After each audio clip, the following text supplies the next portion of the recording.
படத்தோட கதை என்னன்னா, ஹீரோ ஒரு பெயிண்டர். அவர் ஃபேமிலி கூட சந்தோஷமா இருக்காரு. திடீர்னு அவருக்கு சில நிகழ்வுகள் எல்லாம் நடக்குது. அது என்னன்னா, ஹீரோ அப்ப வேற ஒரு உலகத்துக்கு போயிட்டு வருவாரு. இது என்னன்னு தெரியாம முழிச்சுட்டு இருக்கிற நேரத்துல, அவங்க ஒய்ஃப் வேற ஒருத்தர காதலிக்கிறேன்னு ஹீரோ கிட்ட சொல்ல, ஹீரோ என்ன பண்றதுன்னு தெரியாம முழிச்சுட்டு இருக்க, இந்த சமயத்துல தான் திரும்பவும் ஹீரோ வேற ஒரு உலகத்துக்கு போறாரு. போனவரு அங்க இருக்கிற பழங்குடி மக்களுக்கு உதவினாரா? இல்ல அவங்களால கொல்லப்பட்டாரான்றத பத்தியும், ஹீரோ திரும்பவும் ஒய்ஃப் கூட இணைஞ்சாரா? இல்லையா? என்பத பத்தியும் ரொம்ப விறுவிறுப்பாவும், அழகாகவும் சொல்லக்கூடிய கதை தான் இது. வாங்க இப்ப படத்துக்குள்ள போலாம். படத்தோட தொடக்கத்துல ரெம்மி என்ற ஓவியர காட்டுறாங்க. இவர் தான் நம்ம படத்தோட ஹீரோ. அவர் அவங்க மனைவி கூட ஒரு அமைதியான வாழ்க்கைய வாழ்ந்துட்டு இருக்காரு. அப்படிதான் அவர் ஒரு நாள் அவங்க குழந்தை கூட விளையாடிட்டு இருக்கும் பொழுது, திடீர்னு அவர் உட்கார்ந்து இருந்த சேர் தரைக்குள்ள போற மாதிரி தோண உடனே அவர் எழுந்து நிக்கிறாரு. இருந்தாலும் வித்தியாசமான சம்பவங்கள் அவருக்கு திரும்ப திரும்ப நடந்துகிட்டே இருக்கு. இப்படிதான் அவர் மனைவி கூட உட்கார்ந்து டிவி பார்த்துட்டு இருக்கும்போது, சோபால இருந்து அப்படியே முழுகுற மாதிரி தெரியுது. என்ன ஆகுதுன்னு முழிக்கிறாரு. அதே மாதிரி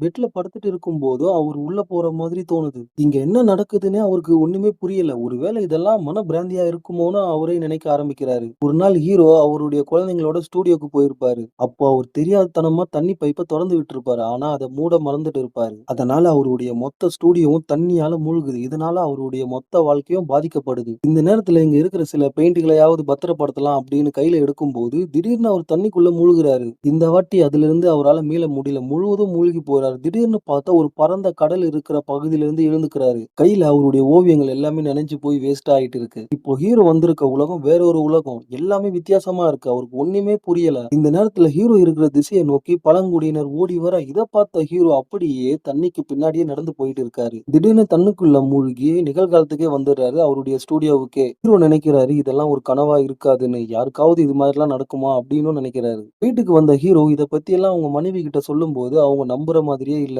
ஏன்னா இந்த நேரத்துல அவங்களுடைய கவனம் ஃபுல்லா வேற ஒரு பக்கம் இருக்கு. ஆமாங்க, ஹீரோவோட ஒய்ஃப் அவங்களுடைய பாஸ தான் இப்ப காதலிச்சுட்டு இருக்காங்கன்ட்டு ஹீரோ கிட்ட சொல்றாங்க. ஹீரோ என்ன சொல்றாரு, நம்ம கொஞ்சம் பேசலாம், பிறகு எல்லாம் சரியாயிடும்னு சொல்ல பார்க்க அவங்க கேட்கிற மாதிரியே இல்ல. அவர் ஒய்ஃப் என்ன பண்றாங்க, அவங்க லவ் பண்ற பாஸ வீட்டுக்கே கூட்டிட்டு வந்திருக்காங்க. ஹீரோக்கு இப்போ ஒரே நாள்ல அவருடைய பிசினஸும் போயிடுச்சு, அவருடைய ஒய்ஃபும் போயிட்டாங்க. இருந்தாலும் ஹீரோ இந்த பிரச்சனை எப்படியாவது பேசி தீர்க்கணும் அப்படின்னு முடிவுல இருக்காரு. ஆனா அவருடைய மனைவியோ அந்த முடிவுல இல்ல. உடனே ஹீரோ உனக்கு என்ன தோணுதோ பண்ணு அப்படின்னும், கொஞ்ச நாள்ல நானே வீட்ட விட்டு போயிடுறேன்னு சொல்றாரு. இருக்கிற கொஞ்ச நாள்ல ஹீரோ அவங்க குடும்பத்துல இருக்கிறவங்க எல்லாரையும் கூட்டிட்டு வந்து மனைவியோட மனச மாத்தலாம் அப்படின்னு ட்ரை பண்றாரு. ஆனா இவங்க யாருமே ஹீரோ சொல்றத கேட்கிற நிலைமையிலேயே இல்ல. ஏமாற்றம் அடைஞ்ச ஹீரோ என்ன பண்றாரு, ஒரு காப்பியாவது குடிக்கலாம் அப்படின்ட்டு சமையல் கட்டுக்கு போறாரு. போனவரு அங்க ஒரு அதிசயமான நிகழ்வ பாக்குறாரு. அது என்னன்னா, அவர் வளர்க்கிற பூனை தாவி ஓடுற நிலையிலேயே அப்படியே உறைஞ்சு போய் நிக்குது. இத பார்த்த ஹீரோ அவர் கையால பூனைய எடுக்க, அது ஒரு பொம்மை போலவே இருக்கு. உண்மையான பூனை போலவே இல்ல. இப்போ ஹீரோ அங்க என்ன நடக்குதுன்னு கவனிக்க ஆரம்பிக்கிறாரு. அது என்னன்னா, அவர சுத்தி உள்ள பொருள் எல்லாமே அசைவத நிறுத்திடுச்சு. நேரம் ஓடாம அப்படியே நிக்க, இந்த நேரத்துல ஹீரோ நின்னுட்டு இருக்கிற தரையும் உருக ஆரம்பிக்குது. தரைக்குள்ள போக ஆரம்பிக்கிறாரு. அதிலிருந்து மீண்டு வர முயற்சிக்கிறாரு. அவரால முடியல. அடுத்த சீன்ல ஹீரோ கையில காஃபி ஃபிளாக்ஸோட அடர்ந்த காட்டுக்குள்ள இருக்காரு. ஹீரோ நடந்து போயிட்டே இருக்கும்போது,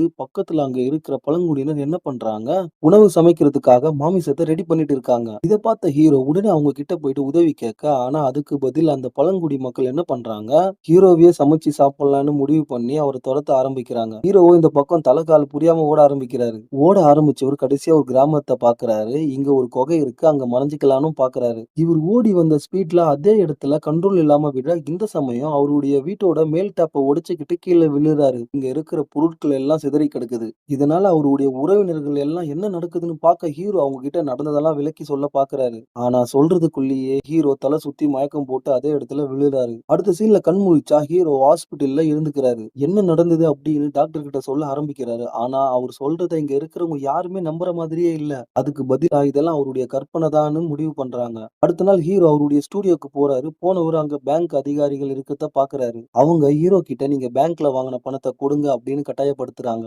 ஹீரோ அவங்க கிட்ட பேசிட்டே இருக்கும்பொழுது திடீர்னு அவரு திரும்பவும் தரைக்குள்ள இழுக்கப்படுறாரு. என்ன பண்றதுன்னு தெரியாம ஹீரோ இந்த நிகழ்வை தடுக்க பாக்குறாரு. ஆனா அவரால தடுக்க முடியல. இது வரைக்கும் ஹீரோக்கு 2 முறை இது மாதிரி நடந்திருக்கு. இது 3வது முறை. இந்த டைம் அவரு வேற ஒரு உலகத்துல இருக்காரு. இங்க மக்கள் மரத்து மேல கூரை போல இடத்துல இருப்பத பாக்குறாரு. அதுக்கு கீழ பழங்குடி மக்கள் எல்லாருமே ரொம்ப உற்சாகமா இருக்காங்க. அவருக்காகவே காத்திருந்தது போல.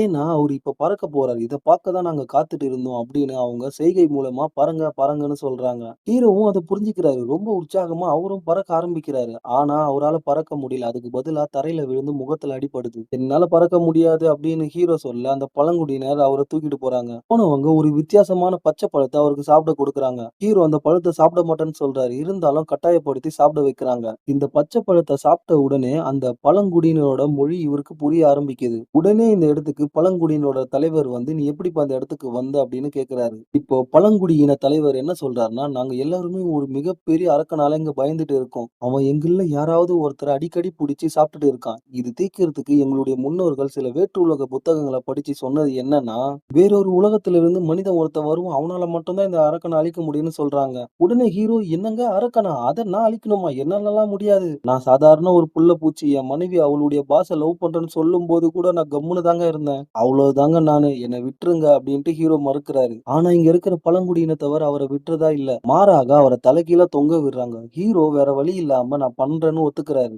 ஹீரோவ குகையில இருக்க அறையில தங்க வைக்கிறாங்க. இங்க டேபிள் மேல இருக்கிற தர்பூசணி பழத்த அவர் கையில எடுக்க, அதே சமயம் அவருடைய உலகத்துக்கு வந்துடுறாரு. வந்து இங்க இருக்கிறவங்க எல்லாரையும் பார்க்குறாரு. ஆனா இந்த வாட்டி அவர் என்ன நடந்ததுன்னு யார்கிட்டயுமே சொல்லல. ஏன்னா என்னதான் சொன்னாலும் இவங்க நம்புற மாதிரி தெரியலன்னு அவரு புரிஞ்சுக்கிட்டாரு. அடுத்து ஸ்ட்ரெய்ட்டா லைப்ரரிக்கு போறாரு. போனவர் அங்க இருக்கிற லேடியோட உதவியோட கூகுள்ல அவருக்கு என்ன நடந்ததுன்னு சர்ச் பண்ணி பார்க்குறாரு. ஆனா அவருக்கு தேவையான ஆன்சர் கூகுள் கிட்டயே இல்ல. இப்போ வேற வழி இல்லாம எப்படி இருந்தாலும் அந்த வேற்று உலகத்துக்கு போக வேண்டியது இருக்கும். அங்க போனா கண்டிப்பா சண்டை போட வேண்டியதாவும் இருக்கும் அப்படின்னு நினைச்சு அவர தயார்படுத்திக்க ரெடி ஆகுறாரு. நல்ல சத்தான பொருள் எல்லாம் சாப்பிட்டு ரொம்ப ஸ்ட்ராங்கானவரா மாற பார்க்குறாரு. திரும்பவும் அவர் அந்த பழங்குடியினர் வாழ்ற உலகத்துக்கே போறாரு. போனவர் இந்த வாட்டி ரொம்ப உற்சாகமாகவும், கொஞ்சம் ஸ்ட்ராங்காகவும் தெரியிறாரு. இதனால பழங்குடி மக்கள் அவர அன்போடு வரவேற்கிறாங்க. அது மட்டும் இல்லாம அவருக்கு ஒரு பெரிய வாள பரிசா குடுத்து மரியாதை செலுத்துறாங்க. இந்த சமயத்துல ஹீரோ என்ன பண்றாரு, பிரச்சனையிலிருந்து தப்பிக்கிறதுக்கு ஒரு வழிய கண்டுபிடிச்சுட்டேன் அப்படின்னு பழங்குடி மக்கள் எல்லாரையுமே வெளிய கூட்டிட்டு வராரு. கூட்டிட்டு வந்தவரு அந்த பழங்குடியின மக்கள் எல்லாரையுமே வேற ஒரு இடத்துக்கு மாற சொல்றாரு. இதனால நீங்க ரொம்ப பாதுகாப்பாவும், பத்திரமாவும் இருப்பீங்க அப்படின்னு நம்பிக்கை ஊட்டுற வழியா பேசுறாரு. இதுல ஒரு பிரச்சனை இருக்கு அப்படின்னு அங்க இருக்கிற பழங்குடியின தலைவர் சொல்றாரு. அதாவது என்னன்னா, இங்க இருக்கிற மக்கள் யாராவது இந்த இடத்த விட்டு வெளிய போக நினைச்சா, வானத்துல இருந்து மின்னல் தாக்கப்பட்டு அதே இடத்துல பொசுங்கி போயிடுவாங்கன்னு பழங்காலத்துல இருந்த முன்னோர்கள் சொல்லியிருக்காங்க. அதனால நாங்க யாருமே இந்த இடத்த விட்டு ஒரு அடி கூட நகர மாட்டோம் அப்டின்ட்டு சொல்றாங்க. ஹீரோ உடனே நானே ஃபர்ஸ்ட் ட்ரை பண்றேன். எனக்கு ஏதாவது ஆகலன்னா, நீங்க என் பின்னாடியே தொடர்ந்து வாங்கன்னு முயற்சி பண்றாரு. அவருக்கு ஒண்ணுமே ஆகல. உடனே கிராமத்துல இருக்கிற மொத்த மக்களும் அவருக்கு பின்னாடி நகர ஆரம்பிக்கிறாங்க. இவங்க எல்லாருமே நகர்ந்துகிட்டே இருக்கும்போது, இந்த இடத்துல 2 பெரிய மாடு மாதிரி இருக்கிற வீரர்கள் வந்து, "இந்த இடத்த விட்டு திரும்பி போங்க. நீங்கலாம் இங்க வரக்கூடாது" அப்படின்னு மிரட்டுறாங்க.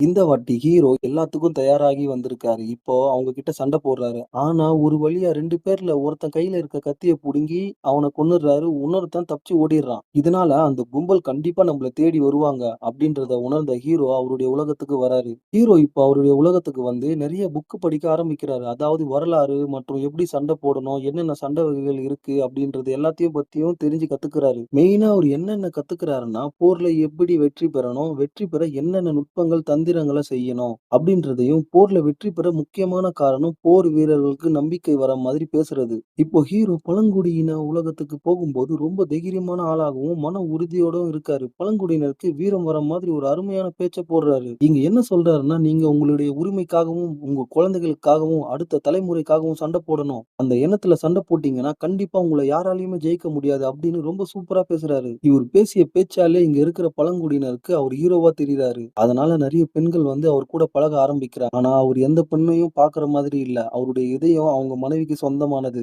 அப்படின்றதுல உறுதியா இருக்காரு. அடுத்த காட்சியில ஹீரோ அவருடைய உலகத்துல குழந்தைகள் கூட கொஞ்ச நேரம் டைம் ஸ்பெண்ட் பண்றாரு. ஆனா இந்த டைம் ஹீரோ பழங்குடியினர் உலகத்துக்கு வரும்போது, அவர் வரதுக்குள்ளேயே போர் ஆரம்பிச்சுட்டு இருக்கு. இந்த நேரத்துல பழங்குடியினர் போர்ல செம்ம அடி வாங்கிட்டு தோக்குற நிலைமையில இருக்காங்க.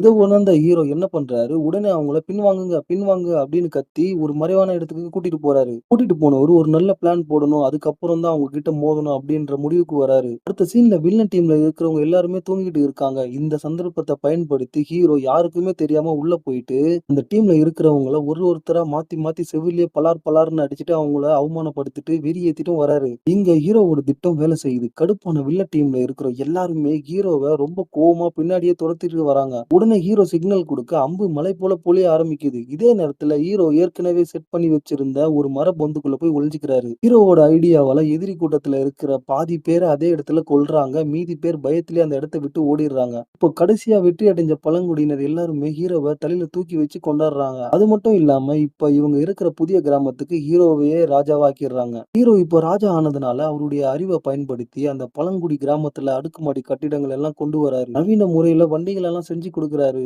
முக்கியமா நெருப்ப எப்படி கொண்டு வரணும் அப்படின்றதையும் அந்த மக்களுக்கு சொல்லிக் குடுக்குறாரு. இதனாலேயே அவர கடவுள் போல இங்க இருக்கிற மக்கள் நினைக்கிறாங்க.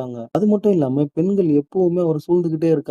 ஒரு நாள் மலைக்கு மேல மோனலிசா ஓவியத்த வரைஞ்சிட்டு இருக்காரு. அந்த ஓவியம் ரொம்ப அழகா வந்திருக்கு. அடுத்த சீன்ல ஹீரோ அவருடைய உலகத்துக்கு வந்திருக்காரு. ஹீரோ ஸ்டார்ட்டிங்ல அவர் ஒய்ஃப் கூட தொடர்புல இருக்கும் பாஸ பார்த்து பயந்தாரு. ஆனா இப்போ தலைவர் நெறைய புக்கெல்லாம் படிச்சு நெறைய கலையெல்லாம் கத்துக்கின்னு இருக்கிறதுனால அவர அடிச்சு ஓட விடுறாரு. அதிகார போதை கொஞ்சம் கொஞ்சமா ஹீரோ தலைக்கு ஏற ஆரம்பிக்குது. இதனால பழங்குடி மக்கள அடிமை போல நடத்துறாரு. இவரு பண்ணதெல்லாம் பார்த்த மக்கள் ஸ்டார்ட்டிங்ல கொஞ்சம் அமைதியா கீழ்ப்படிறாங்க. ஆனா நாட்கள், மாதமாக அவர எதிர்த்து பேச ஆரம்பிக்கிறாங்க. ஒரு கட்டத்துக்கு மேல அவங்களால ஹீரோ பண்ணதெல்லாம் தாங்க முடியல. பொங்கி எழுந்துடுறாங்க. ஹீரோ பேச்சுவார்த்தைக்கு வராரு. ஆனா கிராம மக்கள் எங்களுக்கு ஆடம்பரமான அரண்மனைகள் போல கட்டிடங்கள் தேவையில்ல. எங்களுக்கு நல்ல வாழ்க்கை தான் வேணும். அதனால நீ எங்களுக்கு தேவையில்லன்னு தாக்க வரும்போது, அவருடைய உலகத்துக்கு வந்துடுறாரு ஹீரோ. வந்தவரு உடனடியா அவர் ஃப்ரெண்ட பார்க்க போறாரு. ஹீரோக்கு என்ன நடந்ததுன்னு புரிய வருது. அதனால அவரு பண்ண தவறுகள் எல்லாம் நினைச்சு வருத்தப்படுறாரு. முதல் வேலையா அவருடைய ஃப்ரெண்ட பார்த்து, "இது மாதிரி நம்ம ஸ்டூடியோவ திரும்பவும் தொறக்கணும். அதுக்கு நீ தான் எனக்கு உதவி செய்யணும்." இந்த வாட்டி அவருடைய ஈகோவ விட்டு மனசார கேட்க ஃப்ரெண்டும் ஒத்துக்கிறாரு. ஹீரோ இப்போ ஸ்டூடியோவ தொறக்க கொஞ்ச நாள் கழிச்சு ஹீரோவுக்கு வேற ஒரு பொண்ணு மேல காதல் வர மாரி இருக்கு. இப்போ 2 பேருமே நல்லபடியா பேசி பழகிட்டு இருக்காங்க. இவங்களோட பழக்கம் முத்தம் கொடுக்கிற வரைக்கும் நல்லா தான் இருந்தது. அடுத்த சீன்ல கிராமத்துல இருந்து விரட்டி அடிக்கப்பட்ட ஹீரோ திரும்பவும் பழங்குடி இருக்கிற கிராமத்துக்கு வராரு. கிராமத்தோட தலைவர் என்ன சொல்றாருன்னா, "தீர்க்க தரிசனம் முழுமை அடையல. அதனால இங்க ஒரு அரக்கன் வந்திருக்கான். அவன நீ தான் கொல்லணும்னு கிராம தலைவர் சொல்ல, ஹீரோ என்னால முடியாது. அதனால நான் சண்டை போட மாட்டேன் அப்படின்னு மறுக்கிறாரு. இருந்தாலும் மக்கள் எல்லாரும் சேர்ந்து அவர சண்டை போடு அப்படின்னு தள்ளி விடுறாங்க. வேற வழி இல்லாம ஹீரோவும் கீழ இருக்கிற கத்திய எடுத்து அந்த பெரிய அரக்கன் கூட சண்டை போட ஆரம்பிக்கிறாரு. ஒரு வழியா ஹீரோ அந்த அரக்கன கொன்னுடுறாரு. அந்த அரக்கனும் கீழ விழுந்துடுறான். இதனால கிராம பழங்குடி மக்கள் எல்லாருமே ரொம்ப சந்தோஷப்படுறாங்க. இங்க தான் கிராம மக்கள் நம்ம ஹீரோக்கு ஒரு ட்விஸ்ட்ட வச்சிருக்காங்க.